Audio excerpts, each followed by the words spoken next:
Hello student, आज हम लोग 10th क्लास का एक बहुत बढ़िया थ्योरम सिद्ध करने जा रहे हैं जो थ्योरम नंबर 7 है। और चलें उसका थ्योरम क्या कहता है इसके बारे में हम लोग लिखेंगे। तो चलिए theorem number 7, theorem number 7 future कहता है कि यदि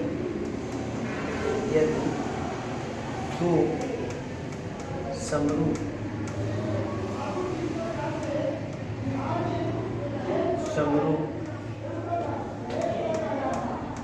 त्रिभुजों के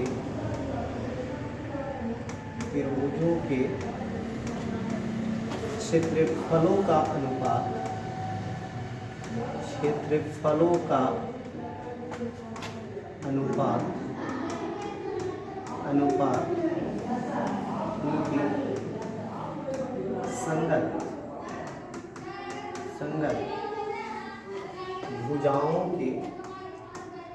संगत भुजाएं के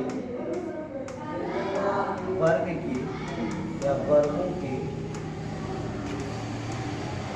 समानुपाती होती है। दो समरूप त्रिभुज के क्षेत्रफलों का अनुपात उनके संगत भुजाओं के वर्गों के अनुपात के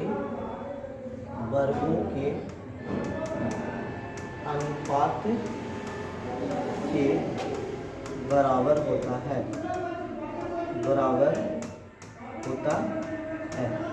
देखिए ये आपका थ्योरम का स्टेटमेंट है जो थ्योरम कहता है कि दो समरूप त्रिभुजों के क्षेत्रफलों का अनुपात उनके संगत भुजाओं के वर्गों के अनुपात के बराबर होता है। यदि मान लिया जाए कि दो कोई समरूप त्रिभुज है तो वो समरूप त्रिभुज के क्षेत्रफल का अगर आप अनुपात करिएगा तो क्षेत्रफल का जो अनुपात होगा उनके संगत भुजाओं के वर्ग के अनुपात के बराबर होता है। अब यहाँ से अगर हम लोग मानते हैं, चलिए आप लोग स्टेटमेंट लिख लिए होंगे, यहाँ से हम लोग मानते हैं, देखिए ऐसा मानते हैं कि ये दो त्रिभुज है, एक का नाम ABC और दूसरे का नाम DEF। ये दो समरूप त्रिभुज है। हम लोग यहाँ पे लिख लेंगे माना कि ABC त्रिभुज ABC तथा त्रिभुज DEF दो समरूप त्रिभुज है। और ये जब समरूप त्रिभुज होगा तो हम लोग जानते हैं कि समरूप त्रिभुज के संगत कोण बराबर होते हैं और संगत भुजाएं समानुपाती होती है। तो ये जो कोण A है ये किसके बराबर होगा? D का। कोण A किसके बराबर होगा? D का। A का संगत कोण कौन होगा? D। B का संगत कोण कौन होगा? E। C का संगत कोण कौन होगा? A। A का संगत कोण D होगा, यानी A बराबर D, B बराबर E और C बराबर A। तो यहाँ से क्या लिखिएगा कि कोण A जो है वो बराबर होगा कोण D का, कोण B जो है बराबर होगा कोण E का और कोण C जो है वो बराबर होगा कोण F का। ये संगत कोण है। संगत कोण क्या होंगे? बराबर। दो समरूप त्रिभुज में क्या होती है?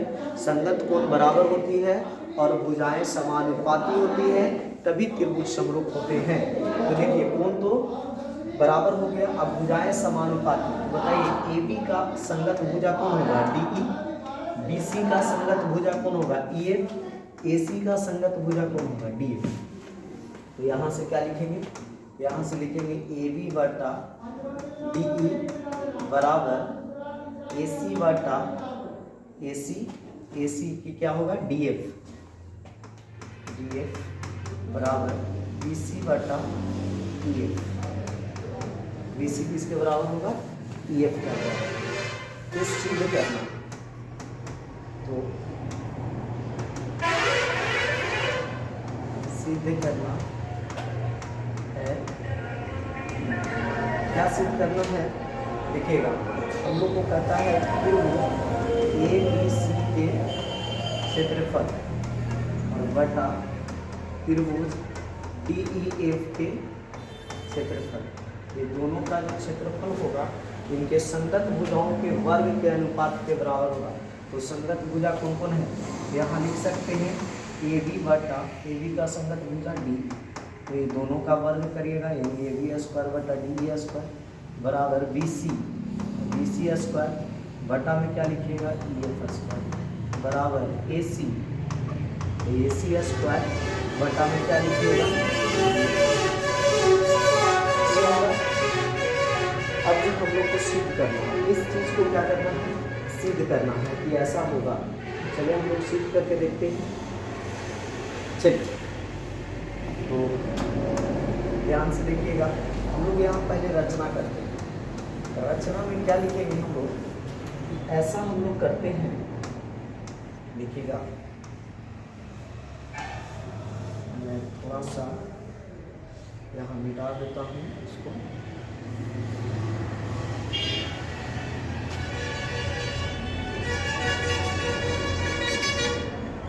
यहाँ एक था ना,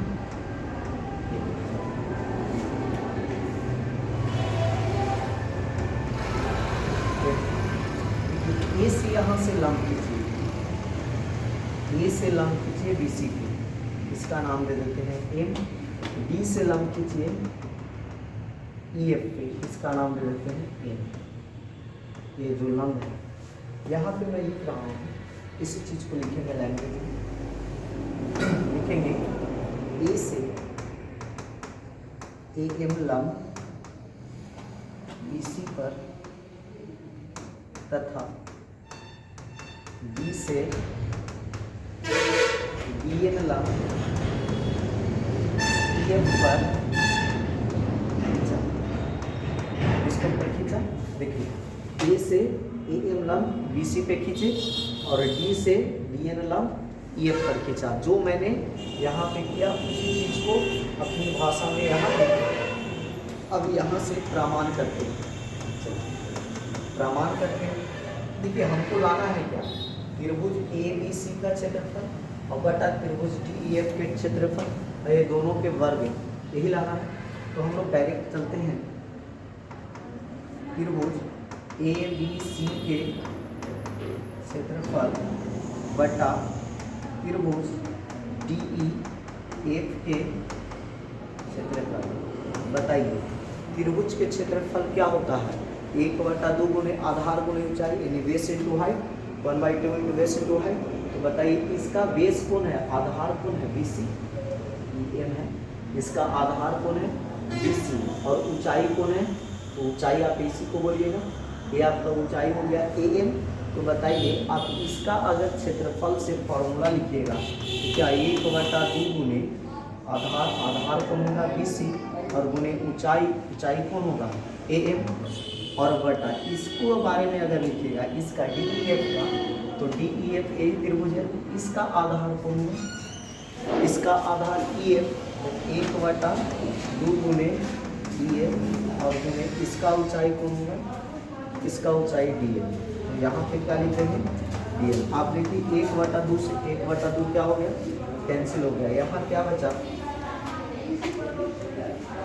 यहाँ क्या बचा, तो यहाँ बचा त्रिभुज ए बी सी के क्षेत्रफल और बटा त्रिभुज डी ई एफ के क्षेत्रफल, और बराबर में क्या आया स्टूडेंट, देखिएगा बराबर में जो आया बी सी बटा ई एफ गुने ए एम बटा डी एम, यानी बी सी ऊपर में आया बी सी गुने ए एम और बटा ई एफ और गुना डी। क्या यहाँ तक कि नहीं तो कोई परेशानी है, सब लोग को उम्मीद है कि अच्छे से समझ में आया होगा और आ रहा होगा। चलिए आगे हम लोग बढ़ते हैं। तो देखिए यहाँ इसको हम लोग इक्वेशन फर्स्ट बोलेंगे। अब हम लोग को एक काम करना है, और काम ये करना है कि ये जो ए एम है और ये जो डी एम है, इस ए एम और डी एम का कुछ वैल्यू हम लोग को निकाल के लाना है। वो वैल्यू कैसे आएगा, तो देखिए एक त्रिभुज में आप चलिए ए बी एम, और यहाँ से चलेंगे डी ई एन। तो बताइए त्रिभुज ए बी एम तथा त्रिभुज डी ई एन, अगर ये दोनों त्रिभुज में चलिएगा तो यहाँ से क्या आएगा वो देखिए। बताइए इसमें कोण एम बराबर 90 डिग्री है, तो इसमें कोण एन बराबर 90 डिग्री है, और एम बराबर कोण एन बराबर 90 डिग्री है। क्यों 90 डिग्री होगा भाई? क्योंकि ये हम लोग लंब खींचे हैं, तो लंब यदि परपेंडिकुलर खींचे हैं तो एंगल कितना डिग्री होगा? 90 डिग्री होगा। अब जरा ध्यान से देखिए, आप यहाँ से कोण बी के बराबर कोण ई कह सकते हैं कि नहीं कह सकते? देखिए आप यहाँ ही लिख दीजिए, ये पहले आपको दिया ही है कि कोण बी किसके बराबर होगा? कोण ई के बराबर होगा। तो यहाँ देखिएगा कि कोण बी जो है वो कोण ई के बराबर है, और एक पहले दिया है, ये दिया है। और आपको पता होगा इसमें कि अगर कोई दो त्रिभुज में दो कोण अगर बराबर हो जाए तो तीसरा कोण अपने आप बराबर हो जाता है। किसी दो त्रिभुज में, फिर से सुनिएगा ध्यान से, किसी दो त्रिभुज में अगर दो कोण बराबर हो जाए तो तीसरा कोण अपने आप बराबर होता है। अब देखिए किन्हीं लोग को ये बात समझ में नहीं आ रहा होगा कि कैसे। जैसे मान लिया जाए कि ये त्रिभुज है, मान लो कि ये कोण 20 डिग्री 30 डिग्री है, ये कोण 40 डिग्री, तो अगला भी जो त्रिभुज होगा ये कोण 30 डिग्री होगा, तो ये कोण 40 डिग्री होगा। तो ये जो कोण है अपने आप बराबर हो जाएगा। कैसे? देखिए त्रिभुज के तीनों कोणों का जोड़ 180 डिग्री होता है, तो बताइए 180 में से 40 और 30 70 को घटा दीजिएगा, तो ये जो कोण बच जाएगा वो कितना बच जाएगा? 110 डिग्री। यहाँ भी देखिए 40 और 30 70, तो ये वाला कोण कितना डिग्री हो जाएगा? 110 डिग्री। तो हम लोग इसीलिए बोलते हैं कि अगर कोई दो त्रिभुज में दो कोण बराबर है तो तीसरा कोण अपने आप बराबर हो जाएगा। किसी दो त्रिभुज में दो कोण बराबर है तो तीसरा कोण अपने आप बराबर हो जाएगा। तो बताइए यहाँ पे दो कोण बराबर है तो अपने आप तीसरा कोण अपने आप बराबर होगा, यानी ई वाला कोण इसके बराबर है, ई वाला कोण इसके बराबर है। तो जाहिर सी बात है कि ये जो कोण ए है और यहाँ जो कोण डी है, यानी बी ए एम, कोण बी ए एम जो है वो बराबर हो जाएगा इसका, यानी ई डी एन का कोण ई डी एन का बराबर होगा। और आप देखिए किसी दो त्रिभुज के अगर तीनों कोण बराबर हो जाए, तीनों कोण नहीं, किसी दो त्रिभुज के संगत कोण अगर बराबर है, यानी सभी कोण आपस में बराबर है, तो वो दोनों त्रिभुज क्या होते हैं? समरूप होते हैं। यानी अगर हम लोग यहाँ से कहें तो त्रिभुज ए बी एम जो है वो समरूप हो जाएगा त्रिभुज डी ई एन का। और कैसे समरूप होगा? एंगल से, एंगल समरूपता करने से। ठीक क्या हो गया? समरूप हो गया। और अभी मैं बताया हूँ कि अगर दो त्रिभुज समरूप है तब भुजाएं समानुपाती होगी। तो इसकी भुजाएं देखिए, थोड़ा सा मैं नीचे ला रहा हूँ, उसके बाद ऊपर ले जाएंगे समझा करके। देखिए फिगर में देखिए, इसको में लंब कोण है, लंब है ए एम, इसको में लंब कोण है डी एम। ये दोनों संगत भुजा, लंब को लंब, कर्ण को कर्ण और आधार को आधार से ऐसे किया जाता है, रिलेट किया जाता है। तो बताइए यहाँ मैं क्या लूँ? ए एम लूँ, और बटा यहाँ क्या लूँ? डी एन लूँ। तो ये हो गया ए एम बटा डी एन, और इसके संगत भुजा कौन आ जाएगा? इसके बाद कौन होगा? यहाँ ले लेंगे ए बी, और बटा यहाँ पे कौन होगा? D E. ए बी बटा कौन हो जाएगा? डी।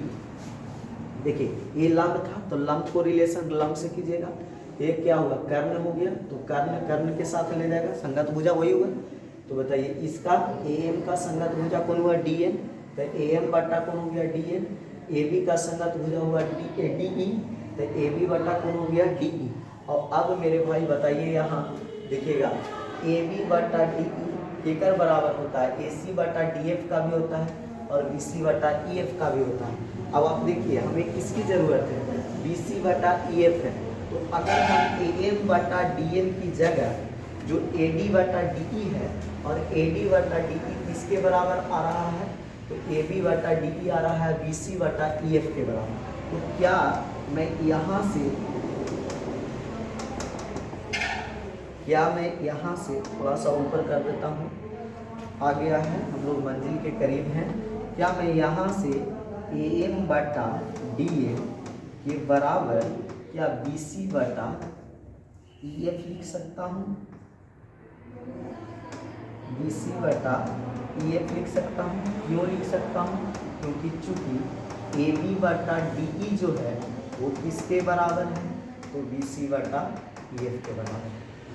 अब चलिए, अब हम लोग आते हैं, यहाँ देख लीजिएगा इक्वेशन 1 से, समीकरण 1 से। तो समीकरण जब आप 1 से चलिएगा तो समीकरण 1 करेंगे, समीकरण 1 त्रिभुज ABC के क्षेत्रफल और बटा त्रिभुज DEF के क्षेत्रफल और बराबर क्या है? तो बराबर है, बताइए, BC गुने AM और बटा EF गुना, अब बताइए AM बटा DM, इसके जगह मैं क्या लिख सकता हूँ? तो इसके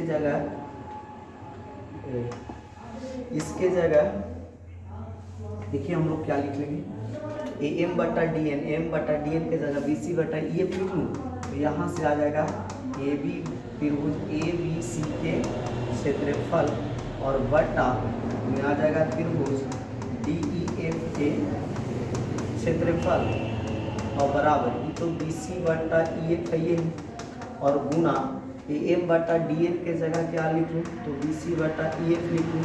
तो बताइए यहाँ से गुना होकर के BC गुना होगा तो BC स्क्वायर और EF गुना होगा तो EF स्क्वायर। तो यहाँ से आ रहा है आपका BC बटा EF स्क्वायर। अब बताइए BC बटा EF ये किसके बराबर है? तो ये है ये लोग के बराबर। चलिए देखिए इसके बराबर है, इसके बराबर है। देखिए BC बटा EF के क्या बराबर है? AC बटा DF का, AC बटा DF किसके बराबर है? AB बटा DE का। तो बताइए तीनों एक दूसरे का बराबर है, तो यहाँ से आ गया, हम लोग लिख सकते हैं, क्या लिख सकते हैं? तो त्रिभुज ABC के क्षेत्रफल और बटा त्रिभुज DEF के क्षेत्रफल बराबर, इसको लिख सकते हैं AB बटा DE के AB स्क्वायर बटा DE स्क्वायर बराबर BC स्क्वायर बटा EF स्क्वायर और बराबर AC स्क्वायर बटा DF स्क्वायर। क्या हम लोग को यही प्रूफ करना था? जी हाँ, तो ये आपका प्रूफ हो गया। ठीक है, तो इसी तरह थ्योरम का वीडियो देखने के लिए हमारे चैनल को सब्सक्राइब करें, लाइक करें और अपने दोस्तों के पास शेयर करें। इसे बहुत इम्पॉर्टेंट है, जो आपको 10th के बोर्ड एग्ज़ाम में 5 नंबर मार्क्स दिया सकता है। मैं इसको छोटा कर देता हूँ और आप लोग इसकी पूरे को बढ़िया ढंग से वीडियो को रोक करके और आप लोग लिख लीजिएगा। छोटा नहीं हो पा रहा है पूरा, बहुत ज़्यादा ये हो जा रहा है, तो आप लोग ऊपर नीचे करके देखिए, मैं कर देता हूँ। एक बार में आप लोग इतनी को लिख लीजिएगा, इसको क्या करिएगा, मैं थोड़ा सा साइड में जाता हूँ, फिर मैं थोड़ा सा ऊपर करता हूँ।